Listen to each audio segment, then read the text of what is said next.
A reading of the scripture from the book of Genesis, chapter 18, 1 through 15, chapter 21, 1 through 7. The Lord appeared to Abraham near the great trees of Mamre, while he was sitting at the entrance to his tent in the heat of the day. Abraham looked up, and he saw 3 men standing nearby. When he saw them, he hurried from the entrance of his tent to meet them and bowed low to the ground. He said, "If I have found favor in your eyes, my Lord, do not pass your servant by. Let a little water be brought, and then you may all wash your feet and rest under this tree. Let me get you something to eat so you can be refreshed, and then go on your way, now that you have come to your servant." "Very well," they answered, "do as you say." So Abraham hurried into the tent, and he went to Sarah. "Quick," he said, "get 3 seahs of the finest flour, and knead it and bake some bread." Then he ran to the herd and selected a choice, tender calf and gave it to a servant, who hurried to prepare it. Then he brought some curds and milk and the calf that had been prepared and set these before them. While they ate, he stood near them under a tree. "Where is your wife Sarah?" they asked. "There, in the tent," he said.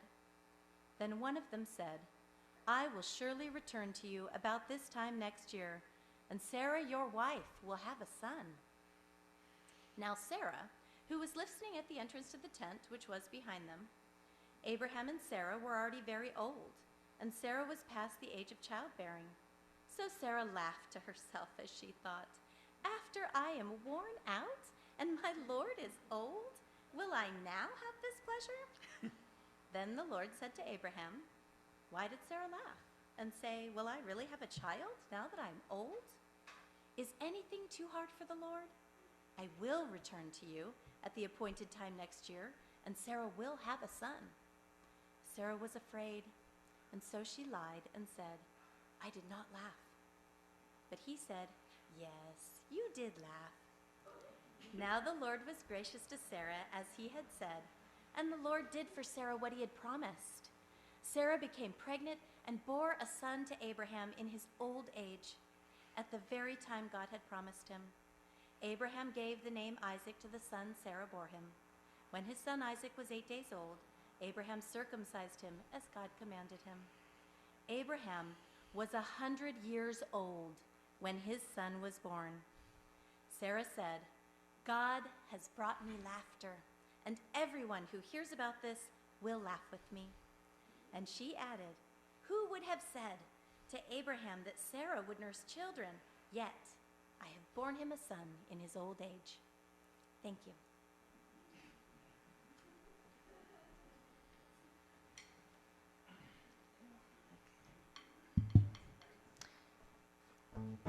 The name of this song is the Hamster Song. I wrote this in a very hard grief place, and I just found that having the words of Jesus in my heart were like armor, body armor, to have that in there. And my family's funny. That helps.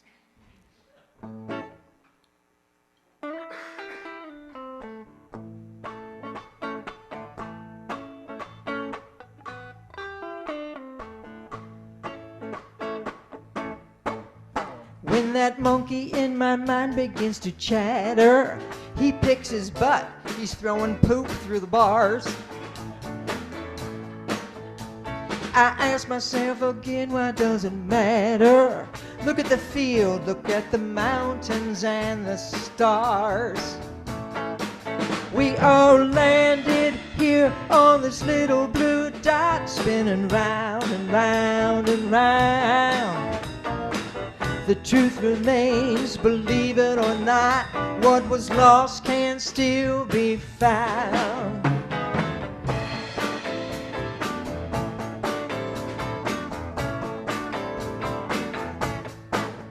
When that hamster in my head is on her wheel, her legs are fat, she is too short to run so far.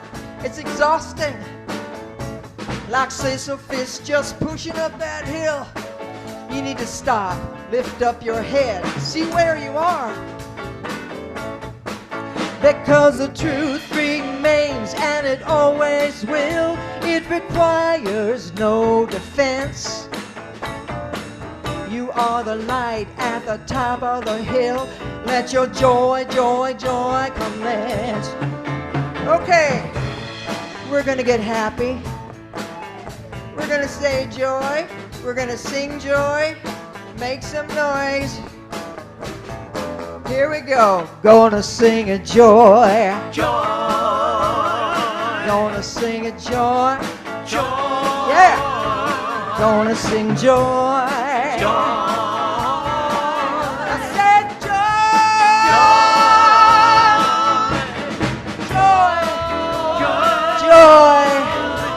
Joy. Joy. But you know what else? Sometimes you cannot get yourself together. You are too sad, you cannot get up out of bed. That is the time that you know to remember. All of that stuff might not be true inside your head. Ever think about that? You're gonna be okay, you're gonna be alright, even if it hurts right now. You just be still, turn your face to the light, keep your hand upon that cloud. Yeah! We're gonna sing some more joy. Here we go. Gonna sing it joy. Yeah! I said joy. Joy.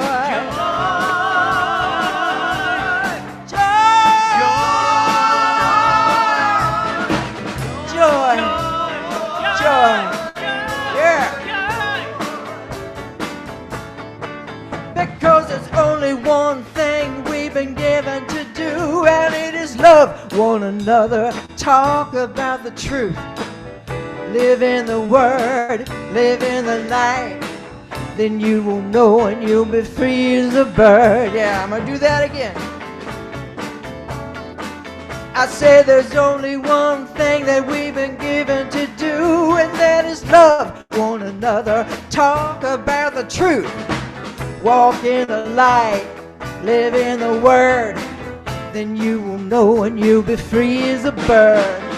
I know it doesn't make sense, kind of passes understanding.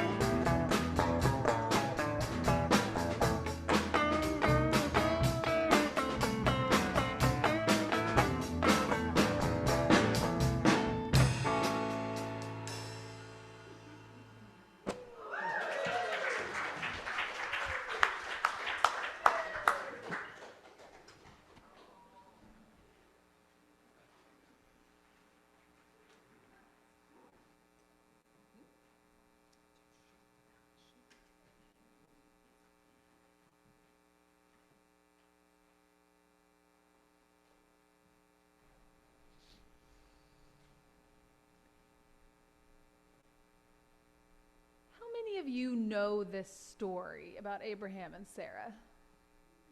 Good portion of us, right? It's kind of a big deal. Shows up often. But I really feel like I need to call our attention to just a few clear moments.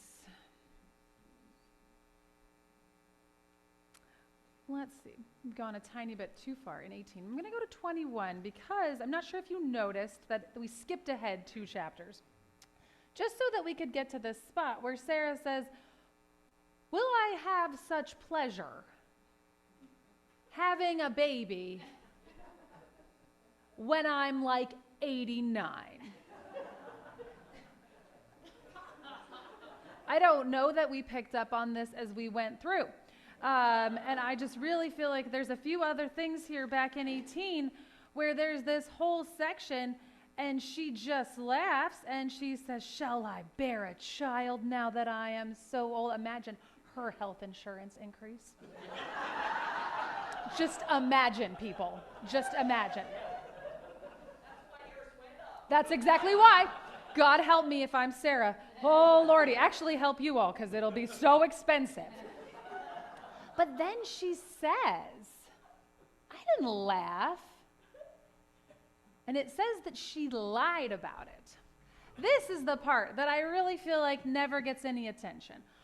Because somebody shows up unexpected at her house and says, "Hey lady, you're about to have a baby." I can tell you that if you came to my house and said that through my window, I'd throw a rock at you. No, we are not having no more babies. And then when I'm like, yeah, right. And then they're like, well, you didn't laugh. And I'm like, no, I didn't. I sort of snorted in like impossibility. I don't know that she's lying because I don't think it's a laugh. I think it's like truly I think it's a snort. I don't have a better word just for this, like, we're all there. That kind of a feeling. I think this is what's happening to Sarah as somebody who randomly walks through their small piece of desert and proclaims the impending doom of a toddler in their lives. I'm not sure that we're getting that full picture when we talk about this story, because so often it's like, and then Sarah's gonna have a baby. And they think baby like when you're 24 and no one ever needs to sleep. And the baby's one of those babies that just like sleeps. Did you have these babies? Did you know these babies? I do not know of these babies. I clearly was delivered the wrong babies. And I want that one even now. Because it's 6:52 this morning, my child came in and said, the iPad's already dead and I've had 3 muffins. Are you going to work?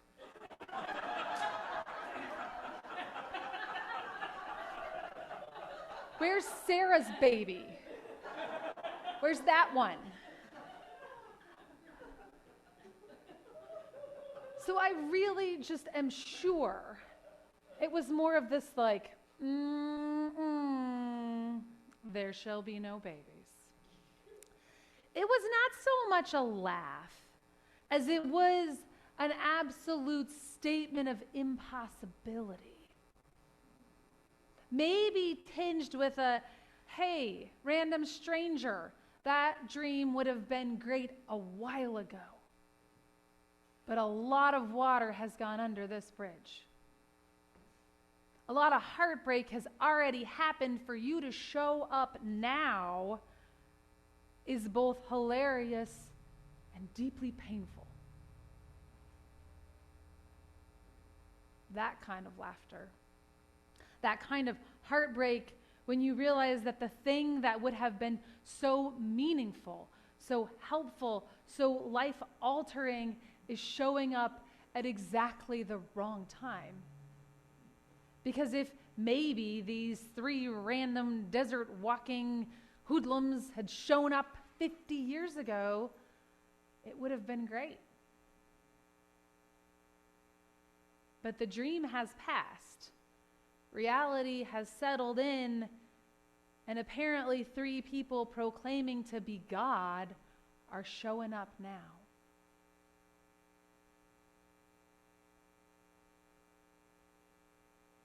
I imagine that there are parts of your lives where the dream has passed.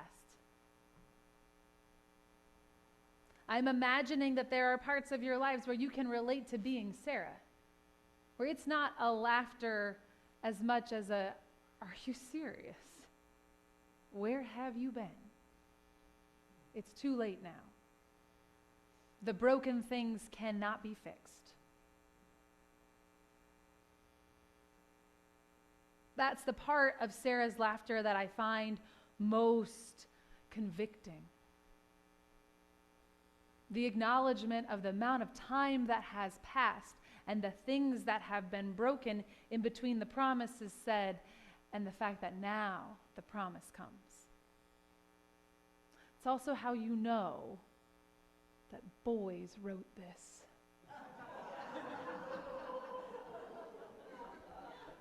Because it would be different.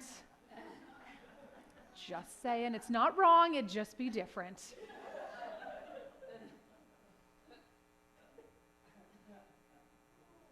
So Sarah's there, faced with the reality that this thing, this promise made to Abraham all those years ago, that Abraham's descendants would fill more places than the stars in the sky.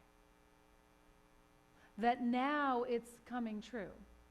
At least her part of it, her portion to carry, for Abraham has other children already. Other children have been born to other women. There are already descendants, unacknowledged, but existing. So how do we complicate this story by the fact that there already are children and they've been thrown into the desert? How do we complicate this story by saying it's almost impossible? And at the very least, absolutely painful.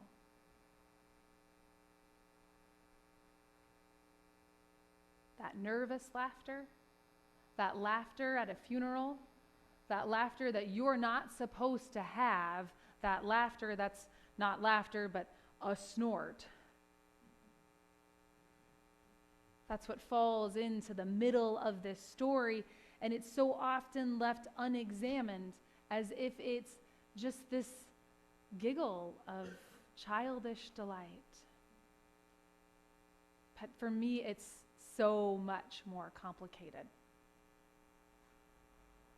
Because it requires something of us all these years later, reading about Sarah's laughter, reading about a response to a covenant fulfilled when we had walked out on that relationship. Maybe part of Sarah's laughter is the reality that women in ancient times just really didn't do well in childhood. Childbearing in particular, and the possibility of her coming through well is close to a death sentence. So maybe the laughter is, oh, okay, well, this is how it ends. Maybe the laughter is, this is hysterical, now it's going forward, and I won't be able to live to see it. Maybe now the story is unfolding without me, but I'm still part of it. Maybe the laughter truly is a sense of delight that finally it's gonna be okay. I think all of that is possible in this tiny emotion that bubbles up. And I think that we have to look at ourselves and ask, how many times have we laughed Sarah's laugh? How many times have we laughed at something where the pain was so deep it had overwhelmed us and the wrong sound came out? How many times have we laughed when someone has said the exact thing that touches us in a way that seemed to be impossible to know? How many times has our response to the impossible, the unimaginable, the thing that we are not sure can happen, actually we are sure it cannot happen, that we laugh? Because Sarah's laugh is all of this, and also hope. And maybe that's the most painful part. That laughter is not just the ship has sailed, my grief is too deep, this is too problematic, biology doesn't work this way anymore. It's maybe now the case that hope is reignited. A hope and a possibility that God is still God. And that we are a part of that. That we have a place in that even when we don't understand.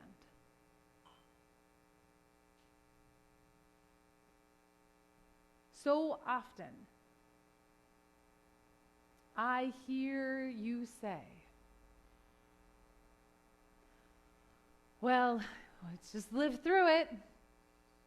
It's fine. What are we going to do about it? I don't know. If I think too hard about whatever, the news, my family, the world, my own reality, I'll just become overwhelmed. So I won't. That laugh is just the inkling of Sarah's laugh. That laughter of acknowledging that what you are carrying is impossibly hard. And then maybe in that moment, it would change. Because Sarah's laugh, as impossible as it is, as it holds an array of emotions, so many that they are countless amongst the stars, holds a hope in a God that still shows up at the wrong time, no less. At a time when it is impossible to deny that we were not forgotten about. Because this maybe is the hardest part of Sarah's laugh, and maybe the truest, is that God's time is not our time. And we hear that all the time. But how does it feel to experience not being forgotten? Even when it's too late. Because maybe it's not too late. Maybe the story is still unraveling. Maybe in this time in your life where there is the impossibility of the change that you are asked to participate in, you are being called to that laughter. Sarah's laughter is faithful laughter. It's laughing when there is no other response, because the human part of us is, this is not happening. We are not doing this today. And then that part of you that is held and loved by God always, and tells you every breath that you are not alone, with every flutter of your heart, says you have not been forgotten, that God is holding you still. That part says, but wait, maybe I'm a part of this story. Maybe I'm a part of God's relationship with humanity. Maybe my name is in this book of love. Maybe this is for me, and maybe this time is real. The painful part is the juxtaposition between this isn't going to happen again and the disappointment, with the reality that hope has to keep growing. So every time we feel that we have to give it all up, we have to hold a tiny fraction of Sarah's laughter. The complicated reality that it holds more than just joy. It holds all the self-recriminations, all the pain with the world, all the grief that we've experienced, and yet it pulls at that part of us that is unbelievably, undeniably beloved. Over and over, that laugh pulls out of us a covenant with God who never lets us go. Even when we are too old and too far gone to make toddlerhood seem fun at all. And we are very sure that Abraham is off somewhere else, doing whatever it is that Abraham could possibly be doing on his phone. God help him. I don't know. And so we laugh, because we are beloved. Always enduring, even to the point where time has fallen away and you are sure that it is impossible. Then is God.